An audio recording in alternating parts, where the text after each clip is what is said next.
لا حول ولا قوة إلا بالله العلي العظيم.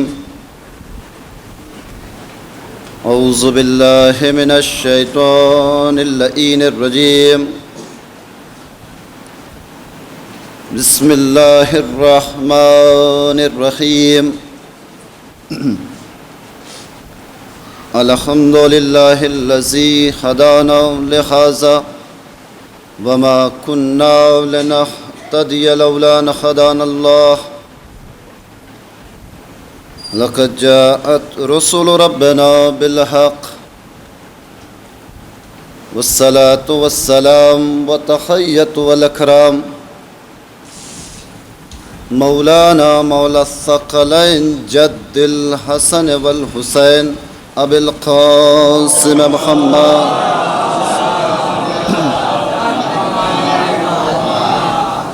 وآله الطيبين الطاهرين المعصومين المظلومين الذين أذهب الله عنهم الرجس وطهرهم تطهيرا.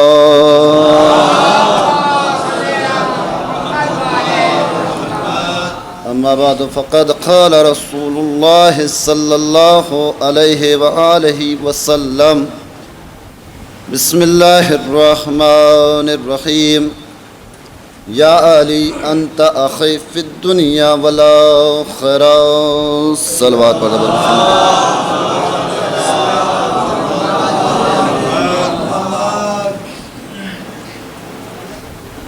عزیزان ایمان، بزرگان ملت، ماتم داران سید الشہداء،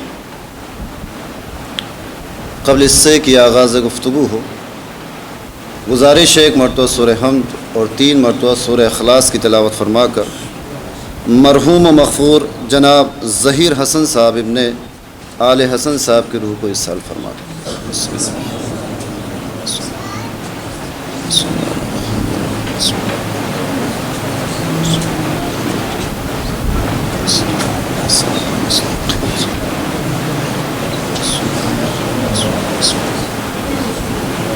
اللہ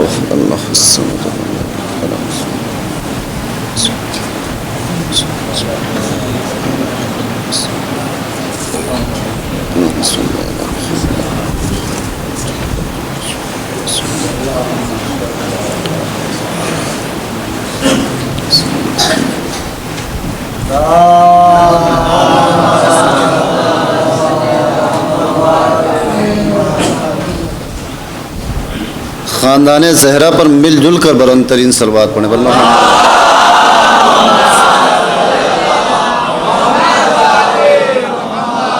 بھائی اب ہمیں بھی تو محسوس ہونا چاہیے کہ جیسے اہل نمولی شعراء کو سنتے ہیں ویسے ہی عالم دین کو بھی سننا پسند کرتے ہیں. ایک اور صلوات پڑھے پر محمد.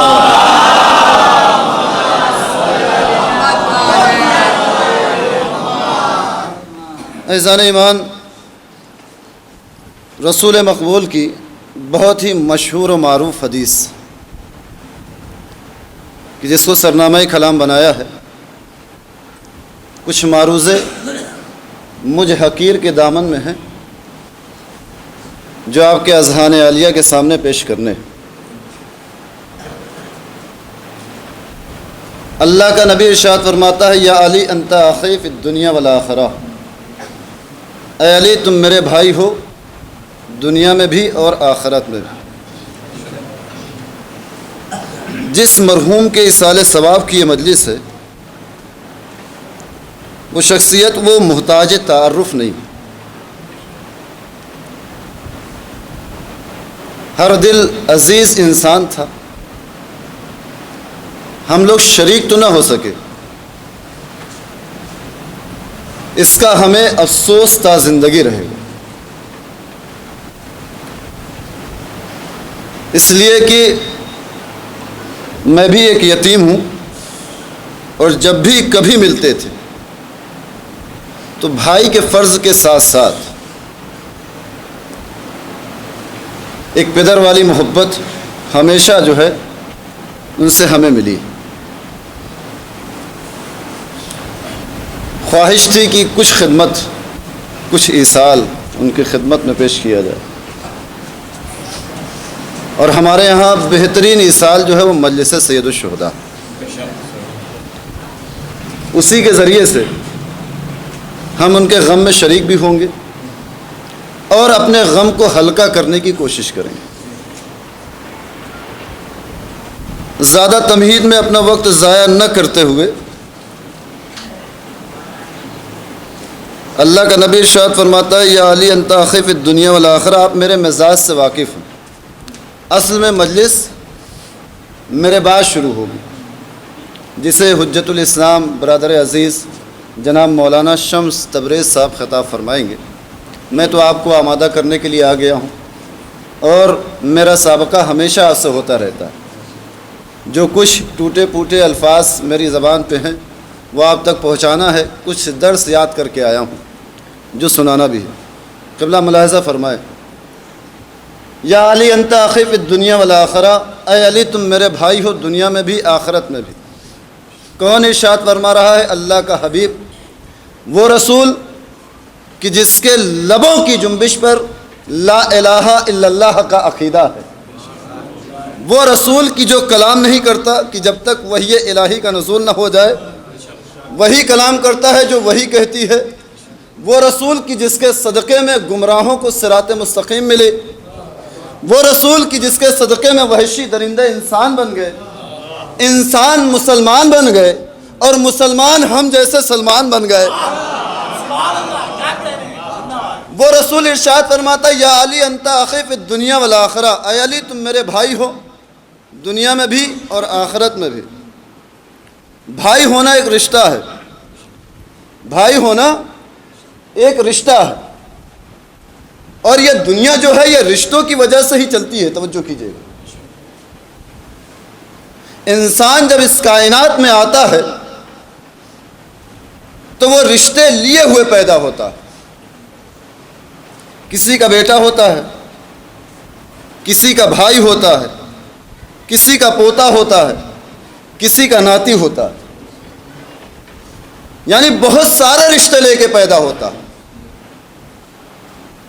اور یہ دنیا جو ہے رشتوں کی وجہ سے چلتی ہے۔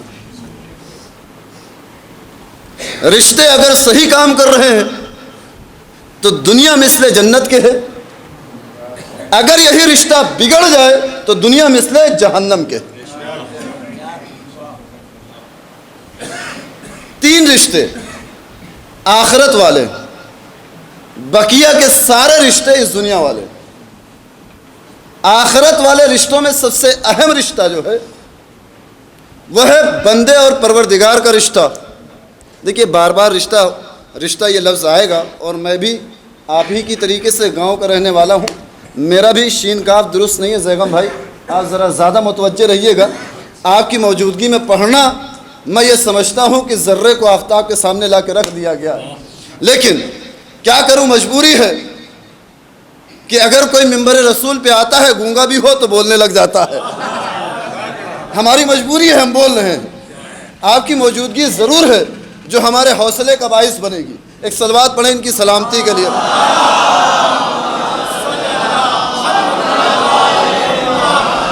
تھوڑی دیر کے لیے میرے ساتھ متوجہ ہو جائیں تمہیدی گفتگو میں، کہ سب سے پہلا رشتہ جو ہے وہ بندے اور پروردگار کا رشتہ، دوسرا رشتہ جو ہے وہ ہے بندے اور امتی رسول کا رشتہ، یعنی امتی اور رسول کا رشتہ، تیسرا رشتہ جو ہے وہ ہے امام اور ماموم کا رشتہ۔ یہ ہیں آخرت والے رشتے۔ اب آ جائیے دنیا والے رشتوں میں۔ سب سے پہلا رشتہ اولاد اور ماں باپ کا رشتہ، پھر اس کے بعد ہے بھائی اور بھائی کا رشتہ، پھر اس کے بعد ہے عزیز اور عزیز کا رشتہ، پھر اس کے بعد ہے ایک محلے میں رہنے والے دوسرے محلے والے کا رشتہ، پھر اس کے بعد ایک شہر سے دوسرے شہر میں رہنے والا، پھر اس کے بعد ایک ملک میں رہنے والے کا۔ اس طریقے سے یہ رشتے بڑھتے جاتے ہیں۔ لیکن توجہ کریں کہ اگر اللہ اور بندے کا رشتہ بگڑ جائے تو دنیا خراب ہو جائے گی۔ اگر امام اور ماموم کا رشتہ بگڑ جائے تو آخرت چلی جائے گی۔ اگر رسول اور امتی کا رشتہ بگڑ جائے تب بھی آخرت چلی جائے گی۔ اولاد اور ماں باپ کا رشتہ بگڑ جائے تو دنیا جہنم ہو جائے گی۔ بھائی اور بھائی کے بیچ رشتہ بگڑ جائے تو گھر کے بیچ میں دیوار کھڑی ہو جائے گی۔ توجہ کیجئے گا، دیکھیے حقیقت سے منہ نہ موڑیے گا۔ بھائی اور بھائی میں رشتہ بگڑ جائے تو گھر کے بیچ میں دیوار کھڑی ہو جاتی ہے۔ عزیز اور عزیز کا رشتہ بگڑ جائے تو دنیا عذاب بن جاتی ہے۔ یہ رشتے اگر صحیح کام کر رہے ہیں، رشتے خوشگوار ہیں، تو دنیا مثل جنت کے ہیں۔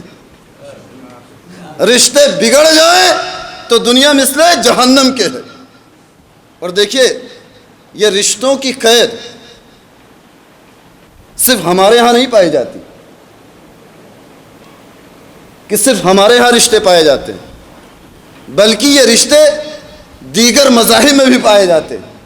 یہی رشتہ آپ کو عیسائیوں کے ہاں بھی مل جائے گا، یہی رشتہ آپ کو ہندوؤں کے ہاں بھی مل جائے گا، یہی رشتہ آپ کو یہودیوں کے ہاں بھی مل جائے گا۔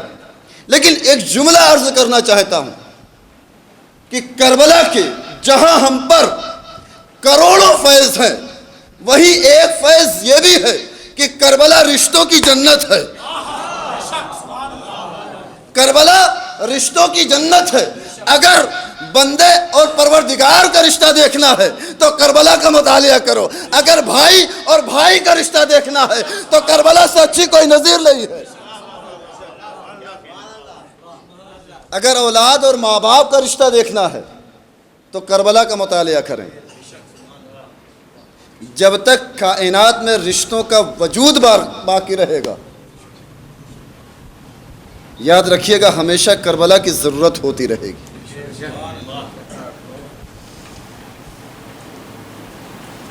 توجہ چاہتا ہوں، میرا خطاب ہمیشہ جو ہے وہ پڑھے لکھے حضرات کے لیے ہوتا ہے، میں دعویٰ نہیں کر رہا ہوں۔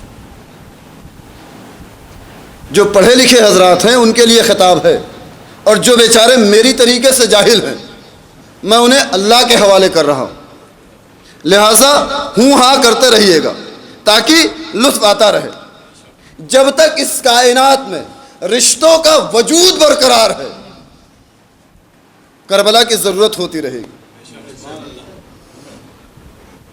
اب آپ میری مجلس کا عنوان سمجھ گئے ہوں گے۔ مجلس کا عنوان ہے بھائی۔ بھائی ہونا ایک رشتہ ہے۔ بھائی اور بھائی رشتے کو کہتے ہیں۔ اور انسان جب اس کائنات میں پیدا ہوتا ہے تو بہت سارے رشتے لے کے پیدا ہوتا ہے۔ کسی کا باپ ہے، کسی کا بیٹا ہے، کسی کا بھائی ہے، کسی کا ناتی ہے، کسی کا پوتا ہے۔ اور ہمارے پاس دو رشتے ہوتے ہیں۔ ایک رشتہ جو ہے وہ نسبی رشتہ کہلاتا ہے، اور ایک رشتہ جو ہے وہ سببی رشتہ کہلاتا ہے۔ یہ بیٹا ہونا، بھائی ہونا، کسی کا پوتا ہونا، یہ نسبی رشتے میں آتا ہے۔ لیکن یہی بیٹا جب بڑا ہو جاتا ہے اور اس کی شادی ہو جاتی ہے تو رشتوں کی ایک فہرست تیار ہو جاتی ہے۔ یہ خسر محترم ہے، یہ برادر نسبتی ہیں، یہ بھاوج ہیں، یہ ایک فہرست تیار ہو جاتی۔ اور دیکھیے شریعت جو ہے ان دونوں رشتوں کو مانتی ہے۔ جہاں شریعت میں نسبی رشتوں کا تذکرہ ہے، وہیں شریعت میں سببی رشتوں کا بھی تذکرہ پایا جاتا ہے۔ متوجہ نہیں ہیں آپ، میں آپ کو کس منزل پہ لے کے جانا چاہ رہا ہوں۔ جہاں سببی رشتوں کا تذکرہ ہے وہیں نسبی رشتوں کا بھی تذکرہ ہے۔ شریعت دونوں رشتوں کو مانتی ہے۔ نسبی رشتوں میں سب سے اہم رشتہ جو ہے وہ ہے اولاد اور ماں باپ کا رشتہ۔ سببی رشتوں میں جو سب سے اہم رشتہ ہے وہ ہے زوجہ اور شوہر کا رشتہ۔ اولاد اور ماں باپ کا رشتہ بگڑ جائے تو دنیا عذاب ہے، اور اگر یہ رشتہ بگڑ جائے تو انسان میراث سے خارج ہو جاتا ہے۔ اور سببی رشتوں میں اگر زوجہ اور شوہر کا رشتہ بگڑ جائے تو وہاں بھی وہ میراث سے خارج ہو جائے گی۔ اذان ایمان، لیکن بھائی جو ہے ان دونوں رشتوں میں شامل نہیں۔ بھائی نہ اولاد اور ماں باپ کے رشتے میں شامل ہے، نہ زوجہ اور شوہر کے رشتے میں شامل ہے تو یہ دونوں رشتے بہت اہم، لیکن بھائی ان دونوں رشتوں میں شامل نہیں ہے۔ لیکن اس کے ساتھ ساتھ بھائی کے رشتے کو ایک خصوصیت ایسی حاصل ہے جو نہ اولاد اور ماں باپ کے رشتے کو حاصل ہے، نہ زوجہ اور شوہر کے رشتے کو حاصل ہے۔ شامل تو نہیں ہے ان رشتوں میں، لیکن جو خاصیت اور خصوصیت بھائی کے رشتے کو حاصل ہے وہ نہ زوجہ اور شوہر کے رشتے کو حاصل ہے اور نہ اولاد اور ماں باپ کے رشتے کو حاصل ہے۔ کیوں؟ اس لیے کہ ان دونوں رشتوں کے کٹ جانے کا ڈر ہے۔ اولاد اور ماں باپ کے رشتے کو کاٹنے کی کھینچی کا نام ہے آنکھ۔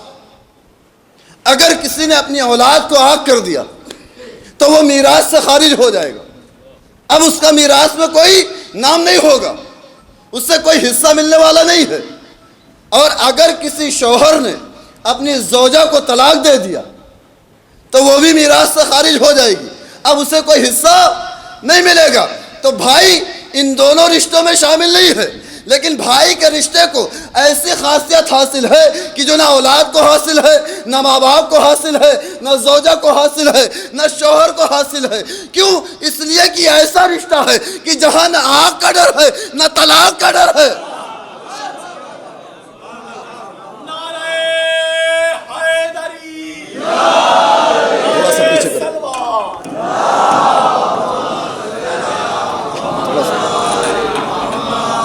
ایک اور صلوات پڑھیں عظمت محمد وال۔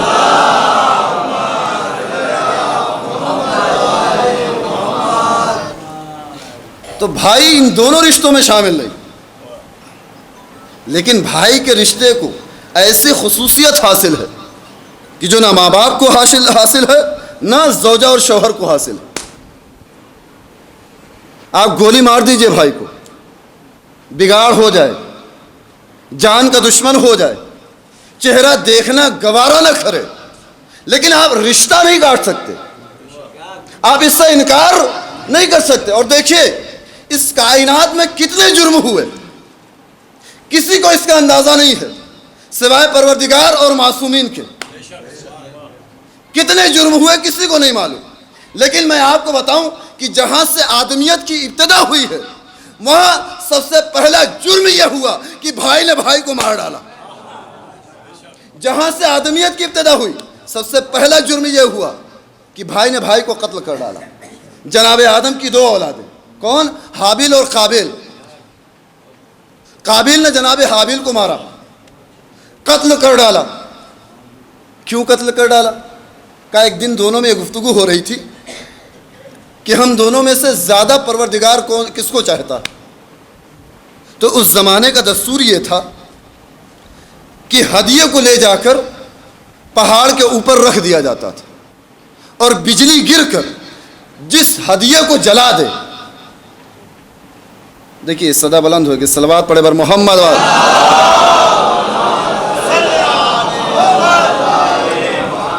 اب اس سے پتہ چلتا ہے کہ استاد استاد ہوتا ہے اور طالب علم طالب علم ہوتا ہے۔ اور یاد رکھیے گا میری ساری گفتگو طالب علمانہ ہوگی، استاد کی حیثیت تو میں کبھی پڑھتا ہی نہیں، اور میں ایک چھوٹا سا طالب علم ہوں، ادنا سا طالب علم ہوں۔ بس اسی چیز کو مد نظر رکھتے ہوئے میری تمام باتیں آغوش گزار کیجیے۔ ہدیے کو لے جا کر پہاڑ پہ رکھا جاتا تھا، بجلی گر کر جس ہدیے کو جلا دے تو سمجھا یہ جاتا تھا کہ یہ ہدیہ قبول ہو گیا، اور جو نہ جلے وہ ہدیہ قبول نہیں کیا۔ تو جناب حابیل جو تھے یہ غلہ بانی کرتے تھے، جانوروں کو چراتے تھے، جانوروں کو پالتے تھے۔ تو انہوں نے اللہ کی راہ میں، توجہ کیجئے گا یہاں پہ ایک میں درس دینا چاہتا ہوں کہ جناب حابیل نے اللہ کی راہ میں ہدیہ پیش کرنے کے لیے اپنے جانوروں میں سے جو سب سے خوبصورت جانور تھا اسے نکالا۔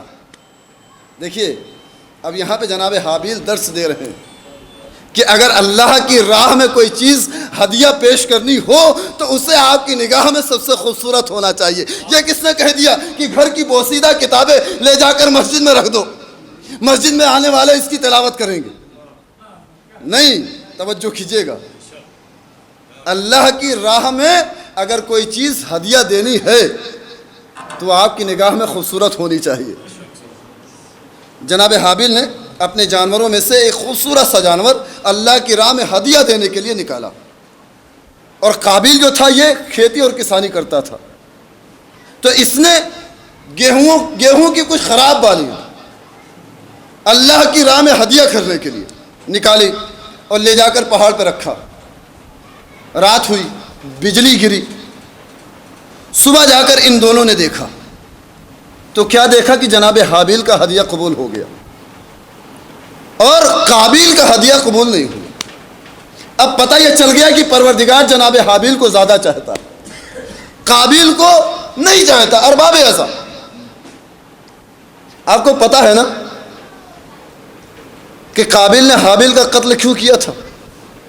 اسی وجہ سے کیا تھا کہ اللہ نے قابیل کا ہدیہ قبول نہیں کیا، حابیل کا ہدیہ قبول کر لیا. تو قابیل کو غصہ آ گیا. غصہ آیا تو اس نے، اس زمانے میں کوئی اسلحہ وغیرہ تو ہوتا نہیں تھا، اس نے ادھر ادھر نظر دوڑائی تو اسے ایک بڑا سا پتھر ملا اور اسی پتھر کو جناب حابیل کے سر پہ دے مارا، جس کی وجہ سے ان کی موت واقع ہو گئی. عزیزان ایمان، یہاں بات تو پتہ چل گئی لیکن نتیجہ تو نکالیے. نتیجہ یہ نکلتا ہے کہ جناب حابیل کو قابیل نے اس لیے مارا کہ اصل میں قابیل کو غصہ آیا تھا اللہ پر،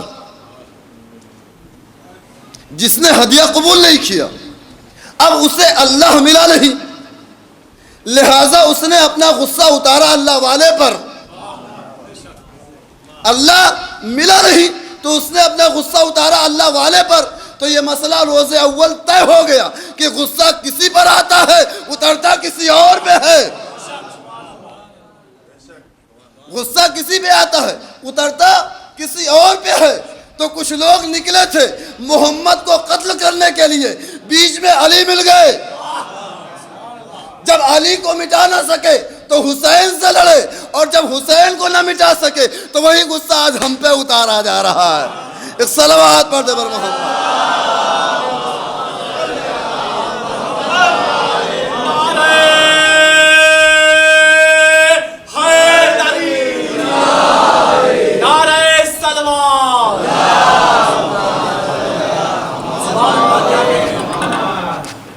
غصہ کسی پہ آتا ہے اترتا کسی اور پہ. دیکھیے شورا حضرات گئے تھے 5 منٹ کا وقت لے کے، تقریباً آدھا گھنٹہ ہو گیا. میں انتظار کر رہا ہوں کہ کب وہ آئیں اور میں اصل مطلب کی باتیں ان کے سامنے کروں. دیکھیے ہوتا یہ ہے کہ ہم تو سب کو سن لیتے ہیں، ہمارا بھی تو دل چاہتا ہے کہ ہر کوئی ہماری باتیں سنے. لہٰذا دستے ادب جوڑ کے جناب افسر علی امامی صاحب کی خدمت میں غوث گزار ہوں کہ وہ جلد از جلد جو ہے وہ فرش اعضا پہ آنے کی کوشش کریں. صلوات پڑھے بر محمد.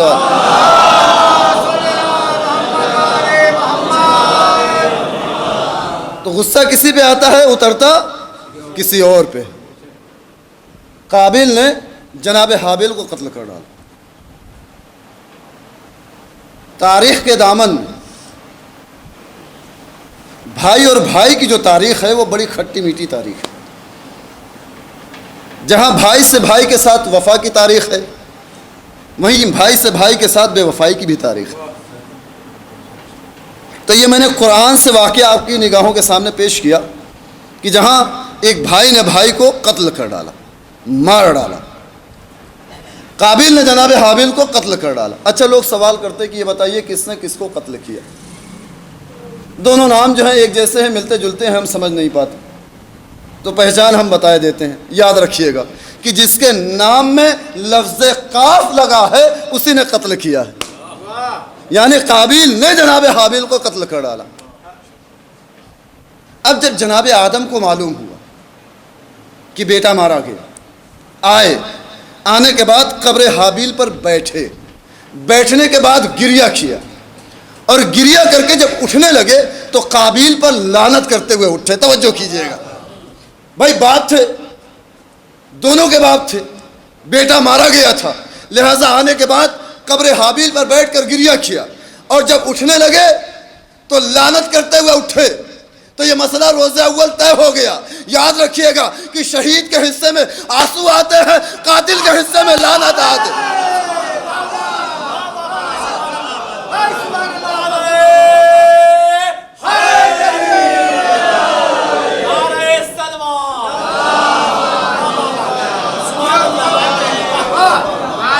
شہید کے حصے میں آنسو آئیں گے اور قاتل کے حصے میں لعنت آئے گی۔ اچھا یہ بھی سوال کرتے ہیں وسیم بھائی کہ یہ بتائیے ہم نسل حابیل سے ہیں یا نسل قابل سے؟ اب دیکھیے آواز بلند ہو رہی کہ بتائیے، کون بتائے گا کہ ہم نسل حابیل سے ہیں یا قابل سے؟ تو میں آپ کو کتابی اور تحقیقی بات بتا رہا ہوں کہ نہ ہم نسل حابیل سے ہیں نہ نسل قابل سے ہیں، بلکہ اللہ نے جناب آدم کو اور اولادیں دی جس سے یہ نسل آگے بڑھی ہے۔ لیکن اگر کوئی بضد ہو کہ نہیں بتائیے صحیح کہ ہم نسل حابیل سے ہیں یا نسل قابل سے ہیں، تو یہ کوئی کتابی جواب نہیں ہے، کوئی تحقیقی جواب نہیں ہے، بلکہ یہ خطابی جواب ہے۔ توجہ کیجئے گا، پہچان میں بتا رہا ہوں، یاد رکھیے، دیکھ لیے کہ جو شہیدوں کا ساتھ دے وہ نسل حابیل سے ہے، جو قاتلوں کا ساتھ دے وہ نسل قابل سے ہے۔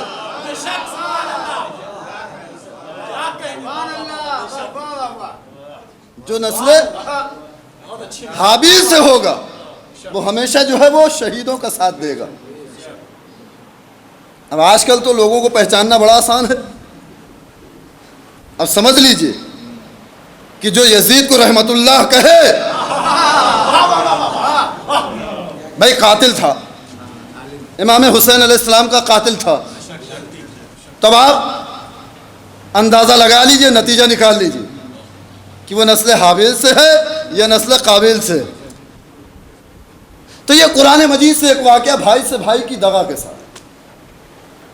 آئیے اسی قرآن سے پوچھتے ہیں کہ کیا تیرے دامن میں کچھ اور بھائی بھی ہیں؟ تو کہا ہاں ہے، ایک خاندان ہے جہاں بہت سارے بھائی ہیں، ایک خاندان ہے جہاں بہت سارے بھائی۔ پتہ چلا کہ جناب یعقوب کے 11 بیٹے، جناب یعقوب کے 11 بیٹے، 12 بیٹے معاف کیجئے گا، جناب یوسف کو لے کے 12 بیٹے، 10 بیٹے اس میں سے بگڑ گئے۔ کتنے بھائی بگڑے؟ 10 بھائی۔ کیوں بگڑ گئے؟ کہا بگڑ اس لیے گئے کہ جناب یوسف نے ایک دن رات میں خواب دیکھا کہ چاند سورج اور 11 ستارے مجھے سجدہ کر رہے ہیں۔ کہاں دیکھا تھا؟ دن کے اجالے میں؟ میں آپ سے پوچھ رہا ہوں، دن کے اجالے میں دیکھا تھا یا یہ چیزیں رونما ہو چکی تھیں؟ نہیں، کہا خواب میں دیکھا ہے کہ 11 ستارے اور چاند سورج مجھے سجدہ کر رہے ہیں۔ آنے کے بعد اپنے باپ سے بتا رہے ہیں، یعنی ایک نبی دوسرے نبی سے خواب بیان کر رہا ہے کہ بابا میں نے خواب دیکھا ہے کہ چاند سورج اور 11 ستارے مجھے سجدہ کر رہے ہیں۔ تو جانتے ہیں جواب کیا ملا؟ کہا بیٹا یہ خواب تمہارا بہت اچھا ہے، لیکن اپنے بھائیوں سے نہ بتانا، اپنے بھائیوں سے نہ بتانا۔ کہا کیوں؟ کہا وہ تمہاری جان کے دشمن ہو جائیں گے۔ خدا کی قسم ہماری سمجھ میں نہیں آیا کہ خواب کی بات سن کر کیسے کوئی کسی کا دشمن ہو سکتا ہے۔ بھائی اگر میں آپ سے کہوں کہ میں نے رات میں خواب دیکھا تھا کہ میں دلی میں بیٹھا ہوا پردھان منتری ہو گیا ہوں اور میں اعلان کر رہا ہوں کہ دیکھو لاک ڈاؤن فلاں دن سے فلاں دن تک لگے گا، توجہ کیجئے گا، اور لوگ اتنے دنوں تک گھر سے باہر نہیں نکلیں گے، آپ کہیں مولانا صاحب کا لگتا ہے ذہنی توازن بگڑ گیا۔ رات میں تو صحیح سالم سوئے تھے، رات میں جب مجلس پڑھی تھی اس کے بعد بریانی بھی کھائی تھی، توجہ کیجئے گا، لیکن صبح ہوتے ہوتے ان کا ذہنی توازن بگڑ گیا۔ بھائی خواب کی بات سن کر کوئی کیسے کسی کا دشمن ہو سکتا ہے؟ لیکن نہیں ارباب اعزاز، توجہ کیجئے گا، اگر کوئی خواب کی بات سن کر بھائی کا دشمن ہو سکتا ہے، یعنی چاند سورج اگر سجدہ کرتے ہوئے نظر آئے تو بھائی کا دشمن ہو جائے، تو اگر ظاہراً میں کوئی کسی کے در پہ، توجہ کیجئے گا، ظاہری میں اگر کسی کے در پہ ستارہ اتر آئے، اگر کسی کے در پہ ستارہ اتر آئے، کسی کے انگلی کے اشارے سے سورج پلٹ جائے، تو اگر کوئی اس کا دشمن ہو جائے تو اس میں تعجب کی بات نہیں ہے۔ کہا دیکھو بھائی کو خواب نہ بتانا ورنہ وہ تمہاری جان کے دشمن ہو جائیں گے، لیکن یہ خواب کسی صورت سے بھائیوں کو پتہ چلا اور لے گئے جناب یوسف کے ایک اندھے کنویں میں ڈال دیا۔ ان میں جو 11واں بھائی تھا وہ بے گناہ تھا، وہ اس میں شامل نہیں تھا۔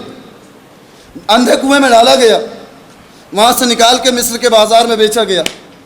حالت نے کروٹ بدلی، جو غلام تھا وہ عزیز مصر بن گیا، توجہ کیجیے گا، اور جو شہزادیاں تھیں وہ فٹ پاتھ پہ آ گئی۔ بھائی جناب یوسف کے حسن میں ڈوبی ہوئی زلیخا محل سے فٹ پاتھ پہ آئی، وجہ کیا تھی؟ کروٹ بدلی ہے زمانے نے۔ دیکھیے جب بات حسن یوسف اور زلیخا کی آتی ہے تو چہروں پہ رونق آ جاتی، اس لیے کہ ہر کوئی جوان ہونا پسند کرتا ہے۔ اور یاد رکھیے گا، گھبرائیے گا نہیں، مایوس نہ ہوئیے گا، ہم جوانان جنت کے ماننے والے ہیں، ہم بھی ایک دن جوان ہو کے دکھائیں گے۔ کا فٹ پاتھ پہ آ گئی، عزیز مصر بن چکے ہیں۔ ایک دن جناب یوسف کی سواری ادھر سے گزری تو زلیخا کو کچھ محسوس ہوا کہ یہاں سے کوئی گزر کے گیا، پوچھتی ہے کوئی میرے قریب ہے؟ تو وہاں سرکاری عملے کے 2 شخص کھڑے تھے۔ کہا کس کو پوچھ رہی ہو؟ کہا اتنا بتا دو کہ کیا ادھر سے میرے یوسف کی سواری گزری ہے؟ آپ پہنچے نہیں میرے جملے تک۔ اتنا بتا دو کہ کیا ادھر سے میرے یوسف کی سواری گزری ہے؟ کہا تم ہو کون؟ تم وہی تو نہیں ہو جس نے ہمارے سرکار کے دامن کو داغدار کرنے کی کوشش کی؟ کہا میں وہی ہوں۔ کہا ہم تمہیں ان کے قریب نہیں لے جا سکتے۔ لیکن جب یہ بحث آگے بڑھ گئی تو ان لوگوں کی آواز جناب یوسف کے کانوں تک پہنچی۔ پوچھا کون ہے؟ کہا سرکار وہی بڑھیا ہے جس نے آپ کے دامن کو داغدار کرنے کی کوشش کی تھی۔ خدا کی قسم ہمارے جیسا کوئی انسان ہوتا تو کہتا پرے ڈھکیل دو، لیکن وہ اللہ کا بھیجا ہوا نبی تھا، کہا اسے میرے قریب لے کے آؤ۔ قریب لایا گیا۔ جناب یوسف نے نظر بھر کر زلیخا کو دیکھا، دیکھنے کے بعد ایک سوال کیا، زلیخا تم ہو؟ یہ تم نے اپنا حال کیا بنا رکھا ہے؟ کہا سننا چاہتے ہو کہ میرا یہ حال کیوں ہوا؟ کہا بالکل سننا چاہتا ہوں۔ کہا یوسف یاد رکھو کہ حسن یوسف کی محرومی نے مجھے اس حال تک پہنچایا ہے۔ ایک صلوات پڑھے پر محمد و آل محمد۔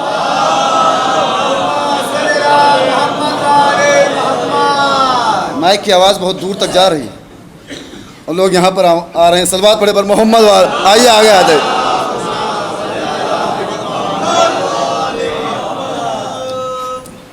شاعر صاحب دیکھیے ایک فکر دے رہا ہوں اور آپ شعراء حضرات جو ہیں وہ موقع کا فائدہ اٹھا لیتے، اور میں چاہتا بھی یہ ہوں کہ آپ موقع کا فائدہ اٹھائیے۔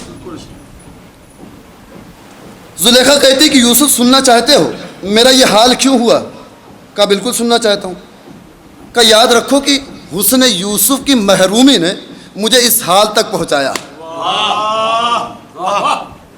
جناب یوسف مسکرا کے کہتے ہیں کہ زلیخا تم نے میرا حسن دیکھا تو تمہارا یہ عالم ہو گیا، اگر کہیں تم میرے سردار محمد کا حسن دیکھ،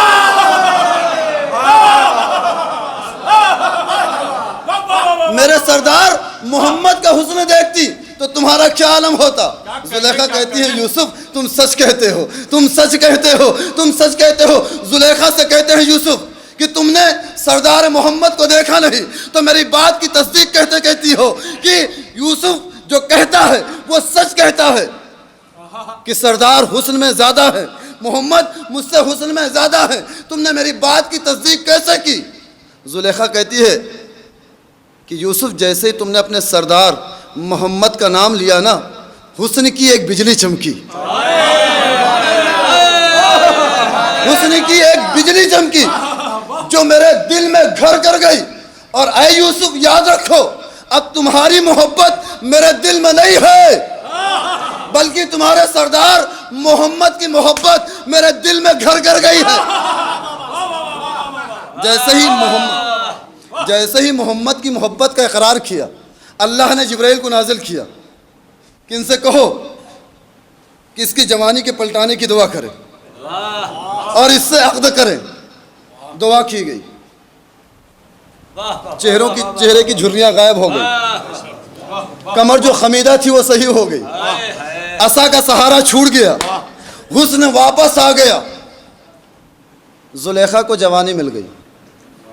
یہی تو ہوا تھا نا، یہیں پہ واقعہ تمام ہو جاتا ہے کہ جناب یوسف نے زلیخا سے شادی کر لی، عقد ہو گیا، لیکن اس واقعے سے نتیجہ تو نکالیے۔ اس واقعے سے نتیجہ یہ نکلتا ہے کہ یوسف کی محبت وہ محبت ہے، دیکھیے فائدہ اٹھائیے، یوسف کی محبت وہ محبت ہے جو جوان کو بوڑھا کر دیتی ہے، لیکن محمد کی محبت وہ محبت ہے جو بوڑھے کو جوان کر دیتی ہے۔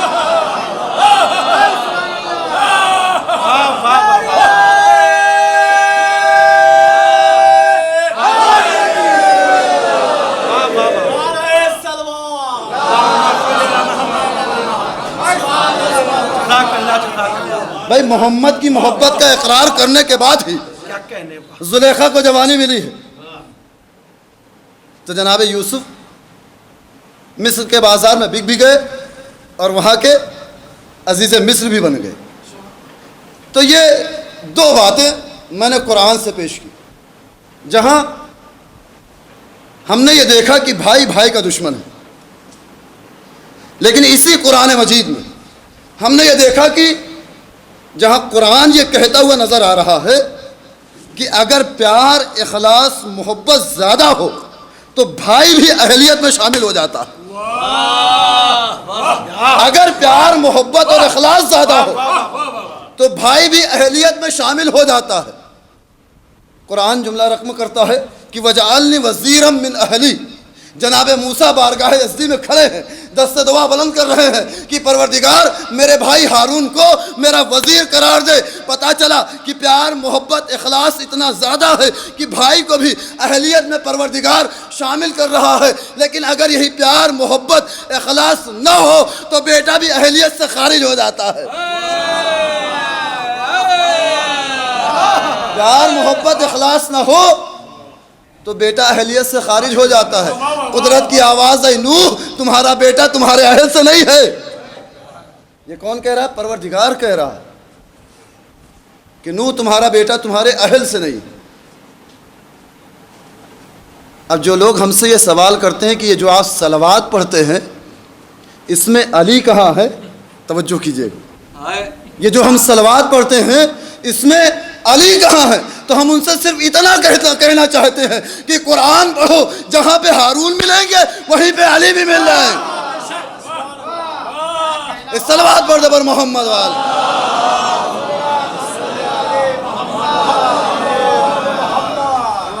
جہاں پہ ہارون ملیں گے وہیں پہ علی بھی مل جائیں گے۔ تو یہاں پیار، محبت، اخلاص اتنا زیادہ کہ پروردگار بھائی کو بھی اہل میں شامل کر رہا ہے۔ تو یہ قرآن سے باتیں ہو گئی۔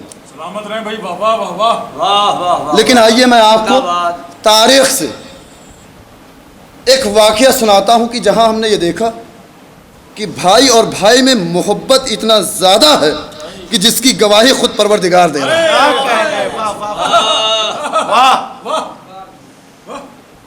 شب معراج یاد ہے نا آپ کو؟ اللہ کا نبی جب معراج سے واپس آیا، بس آخری بات ہے، اس کے بعد ربط مصائب اور آپ کی رحمتیں تمام۔ چونکہ میرے نظریے کے مطابق یہ مجلس حسین کبھی کسی کے لیے زحمت نہیں ہوتی، اس لیے میں آپ کی رحمتوں کو سمیٹنے کی کوشش کر رہا ہوں۔ پیار، محبت، اخلاص اتنا زیادہ ہے کہ جس کی گواہی خود پروردگار دے رہا۔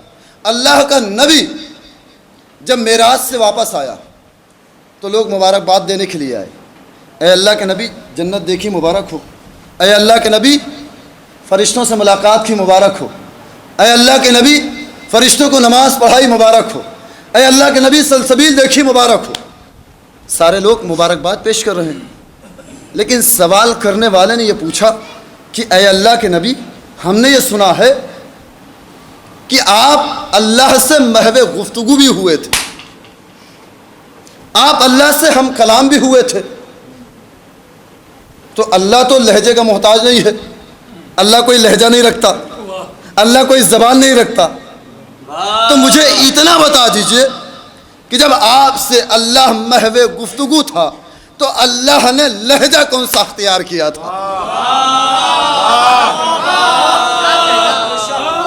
دیکھیں پیار اتنا زیادہ ہے کہ اللہ اس بات کی گواہی دے رہا ہے۔ پیغمبر اکرم ہمیں اتنا بتائیے کہ اللہ نے جب گفتگو کی تو لہجہ کس کا اختیار کیا؟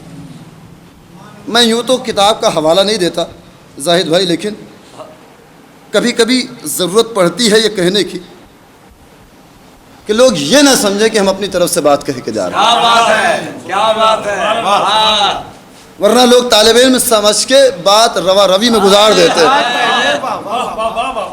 کیا حق گوئی ہے، واہ واہ واہ واہ۔ کتاب کا نام لے رہا ہوں القطرہ، دیکھیے اردو میں بھی موجود ہے، گھبرانے کی ضرورت نہیں ہے، نام پہ نہ جائیے کہ بہت بھاری نام ہے۔ ترجمہ ہو چکا ہے۔ 4 جلدوں پر مشتمل ہے، لیکن یہ نہیں بتاؤں گا کہ کس جلد میں ہے، بڑی آسانی سے حوالہ بتایا بھی نہیں جانا چاہیے، صحیح ہے، بے شک۔ اس لیے کہ اعتراض کرنے والے بہت زیادہ ہوتے ہیں، انگلی اٹھانے والے بہت زیادہ ہوتے ہیں، لیکن محنت کرنے والے بہت کم ہوتے ہیں۔ حوالہ تلاش کرنا ہے، راستہ ہم بتائے دیتے ہیں، منزل تک پہنچنا آپ کا کام ہے۔ کتاب کا نام ہے القطرہ، 4 جلدوں پر مشتمل ہے۔ لفظ بلفظ نہ ملے لیکن مفہوم ضرور مل جائے گا۔ کیا بات ہے، واہ، اس لیے کہ اگر لفظ بلفظ ہو گیا تو پھر خطاب کرنے کا فائدہ کیا؟ بہت اچھی بات ہے، واہ واہ۔ پیار، محبت، اخلاص اتنا زیادہ کہ جس کی گواہی پروردگار۔ اے اللہ کے نبی، محو گفتگو ہوئے تھے تو یہ بتائیے کہ اللہ نے لہجہ کون سا اختیار کیا تھا؟ تو اللہ کا نبی کہتا ہے کہ جب میں پروردگار سے محو گفتگو تھا تو ایک مرتبہ پروردگار نے مجھے روکا، اور روکنے کے بعد کہا میرے حبیب مجھ سے سوال کرو،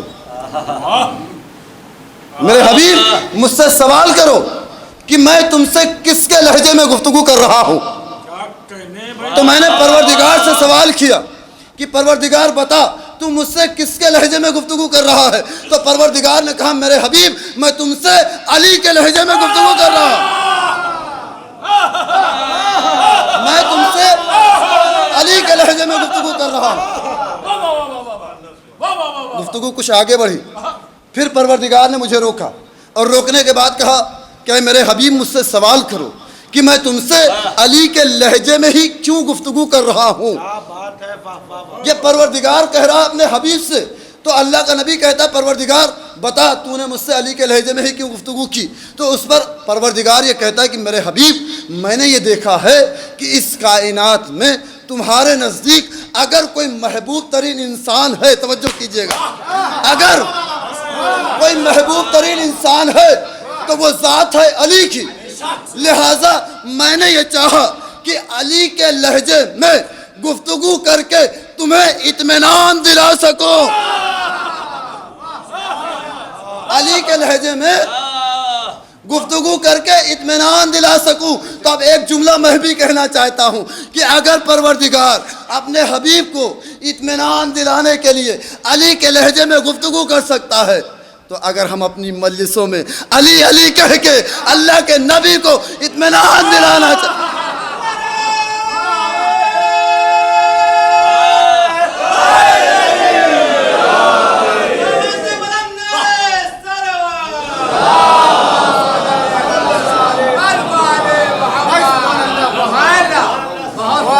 اگر ہم اپنی مجلسوں میں علی علی کہہ کے اللہ کے نبی کو اطمینان دلانا چاہیں تو ہم پہ الزام کیوں لگایا جاتا ہے کہ آپ علی کو حد سے آگے بڑھاتے ہیں؟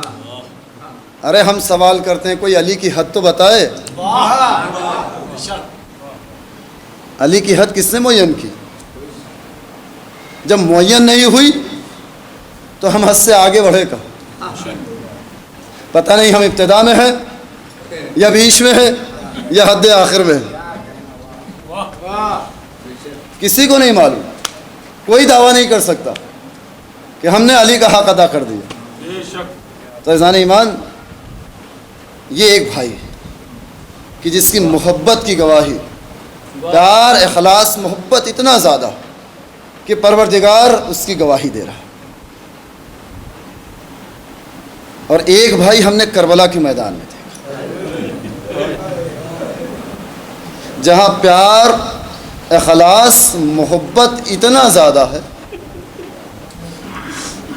کہ کبھی بھائی کو بھائی نہیں کہا.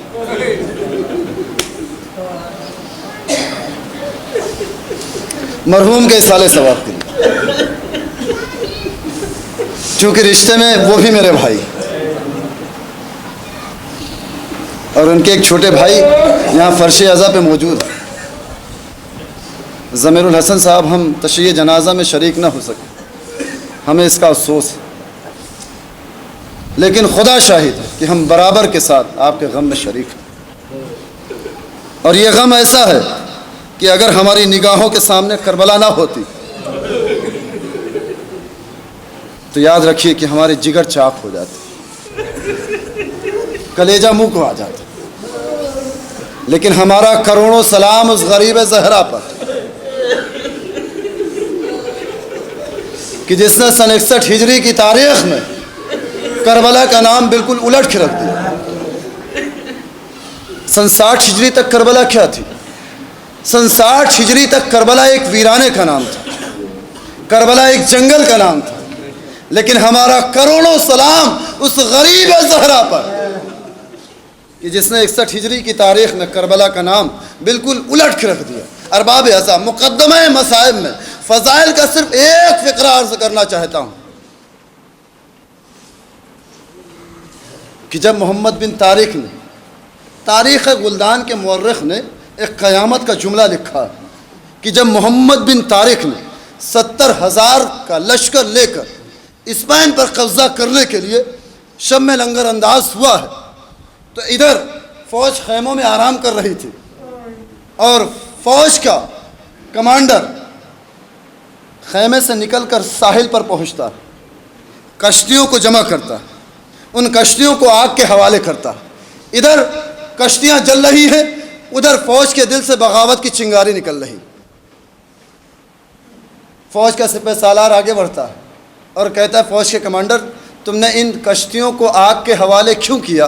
اگر صحیح جواز نہ پیش کیا تو ہم یہاں کی فوج سے بعد میں لڑیں گے، پہلے تجھے قتل کر دیں گے. فوج کا کمانڈر کہتا ہے کہ اگر میں نے صحیح جواز پیش کر دیا تو کیا تم میرے ساتھ ہو جاؤ گے؟ کہا ہم پہلے بھی تمہارے ساتھ تھے، اگر صحیح جواز مل گیا تو اب بھی تمہارے ساتھ ہیں. قیامت کا جملہ محمد بن طارق کے حوالے سے. محمد بن طارق کہتا ہے کہ سپہ سالار یاد رکھو کہ میں نے ان کشتیوں کو آگ کے حوالے اس لیے کیا کہ تاکہ جب تم کل محاذ پر لڑو تو تمہارے ذہنوں میں صرف دو تصور رہے، یا ملک لے لینا ہے یا جان دے دینی ہے. اب یہاں سے واپسی کا راستہ محال ہے، یا ملک فتح کرو یا اپنی جان دے دو. ارباب اعضاء، اب میرا بھی دل چاہتا ہے کہ میں ایک جملہ کہوں کہ جو کشتیوں کو جلا کر فوج سے، جو کشتیوں کو جلا کے فوج کو لڑنے پر مجبور کر دے، دنیا اسے شہنشاہ وقت کہتی ہے، لیکن جو چراغ کو گل کر کے بیعت کو اٹھا لے اسے حسین کہتے ہیں. خدا کی قسم، اگر آج ہمارے درمیان کربلا موجود نہ ہوتی تو یاد رکھیے تعلیمات اسلامی کا کوئی وجود نہ ہوتا. آج کربلا نام ہے امن و امان کا، آج کربلا نام ہے درسگاہ حسینی کا، کہ جہاں سے یہ پیغام دیا جا رہا ہے کہ ذلت کی زندگی سے عزت کی موت بہتر ہے. ارباب اعضاء، اسی کربلا کے میدان میں حسین نے اپنا بھرا گھر اجاڑ دیا، لٹا دیا. حسین نے پروردگار کی محبت کی خاطر، اور اسی کربلا کے میدان میں ایک بھائی ہم نے دیکھا کہ جو تا زندگی اپنے بھائی کو آقا مولا ہی کہتا رہا. وہ تو وقت آخر مولا نے خواہش ظاہر کی تھی کہ بھیا عباس مجھے بھائی کہہ کے پکارو. بس یہ جملہ مولا ابوالفضل کی عباس کی زبان پہ آیا ہے اور روح قفس انصری سے پرواز کر گئی. آواز آئی بھائی تمہارے جانے سے میری کمر ٹوٹ گئی. اب اندازہ لگائیے کہ بھائی کے جانے کے بعد امام حسین علیہ السلام پر کتنی مصیبت طاری ہوئی کہ جس کی وجہ سے مولا کو یہ کہنا پڑا کہ بھائی تمہارے جانے سے میری کمر ٹوٹ گئی. کتنی محبت تھی امام حسین اور مولا عباس میں. بس یہی ثابت کروں گا اور مسائل تمام کر دوں گا. ارباب ازا جب کوئی نہ بچا میدان کارزار میں تو امام حسین یکو تنہا کھڑے ہیں, لاجواب جنگ کر رہے ہیں کہ فوج علمان الحفیظ کی صدائیں بلند کر رہی ہے. لیکن ایک وقت وہ بھی آیا کہ ہمارا امام گھوڑے سے زمین کی طرف آنا چاہتا ہے, لیکن امام کا لاشا نہ زین پہ رہا نہ زمین پہ پہنچا بلکہ تیروں پہ معلق ہو گیا. شمر ملعون خنجر لے کر آگے بڑھا. 13 ضربوں میں بوسہ گاہ محمد کو جدا کیا. سر حسین کو جدا کرنے کے بعد اس ملعون نے یہ بے حرمتی کی کہ زلف امام حسین علیہ السلام میں ہاتھ ڈالا, سر حسین کو اٹھایا اور اس جانب گیا کہ جہاں عمر سعد کھڑا ہوا تھا. جب قریب پہنچا تو ایک مرتبہ عمر سعد کہتا ہے کہ اے شمر, میں نے یہ دیکھا کہ جب تو خنجر چلا رہا تھا تو حسین کے لب ہل رہے تھے. ایسا محسوس ہو رہا تھا کہ جیسے حسین کچھ کہنا چاہ رہے تھے. کیا حسین نے کچھ کہا؟ شمر کہتا ہے اے عمر سعد, جب میں نے پہلی ضرب چلائی تو حسین نے پروردگار کو یاد کیا. جب میں نے دوسری ضرب چلائی تو حسین نے رسول اللہ کو یاد کیا. جب میں نے تیسری ضرب چلائی تو حسین نے اپنے بابا کو یاد کیا. جب میں نے چوتھی ضرب چلائی تو حسین نے اپنی ماں کو یاد کیا. اے عمر سعد, اس کے بعد میں ضربیں چلاتا گیا, حسین کے لب ہلتے گئے, آواز آتی گئی بھیا عباس, بھیا عباس, بھیا عباس. الا لعنۃ اللہ علیکم سیعلم الذین ظلموا ایام منقلب ينقلبون. پروردگار تجھے محمد والے محمد کا واسطہ ہماری اس مختصر سی ادا کو قبول فرما. پروردگار تجھے محمد والے محمد کا واسطہ جہاں کہیں بھی شیان حیدر کرار ہم کی جان مال عزت آبرو خون ناموس سب کی حفاظت فرما. پروردگار تجھے محمد والے محمد کا واسطہ دعاؤں میں سب سے بڑی دعا ہمارے امام زمانہ علیہ السلام کے ظہور میں تعجیل فرما. حضرات گزارش ہے 1 مرتبہ سورہ حمد اور 3 مرتبہ سورہ اخلاص کی تلاوت فرما کر مرحوم و مغفور جناب ظہیر حسن صاحب ابن جناب علی حسن صاحب کی روح میں سلام. اللہم صلی علی محمد.